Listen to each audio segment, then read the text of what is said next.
Сайн хүүхдүүдээ би Нархан 8 дугаар цэцэрлэгийн маш Бурмайна.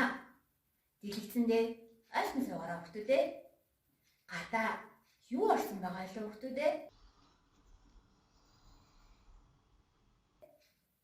Цас. Тэгвэл бүгдээрээ өнөөдөр цасныхаа тухай мэдлэгээ баттгаж, ажиглангаас суралцаж, туршилт хийж цэцгээе. Одоо бүгдээрээ хүмүүс цасан дээр явхад ямар дуу чимээ гарахыг хамтдаа сонсцгоё.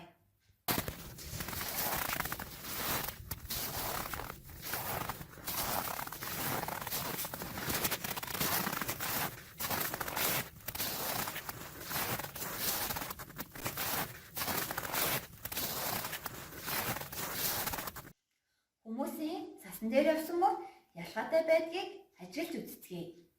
Яагаад? Жишээ нь том, жижиг, хол, ойр гэх мэт. Одоо бүгдээрээ та нарын сайн мэдих бор шувуу, нохой хоёрын мөрийг ажиглацгаая. Шувуу бол 2 өлтөө, нохой 4 өлтөө байдаг учраас мөр нь бас том, жижиг, хол, ойр өөр өөр байна. Одоо бүгдээрээ та нарын мэдих зарим нэг амьтдын хөлний мөрийг харцгаая.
Багштайгаа сонирхолтой туршилт хийж үзцгээе. Багш нь гаднаас савнд цас бэлгээ оруулж ирсэн байна. Энэ савнд цасыг бүрэн хийвч энэ савнд хийгээд энэ цасыг алхам дээрээ тавьж үзцгээе. Савнд хийсэн цас алхам дээр байгаа цас хоёрын аль нь урдаа айлхайг ажиглаарай хүүхдүүдээ. Хүүхдүүдээ аль нь урдаа айлсан байна вэ? Багшийнх нь гарын алхам дээр байсан цас урдаа айлсан байна. Харин энэ савнд байсан цас удаан айлсан байна. Та нар аав ээж, ах эгч нартайгаа энэ туршилтыг хийж үзээрэй.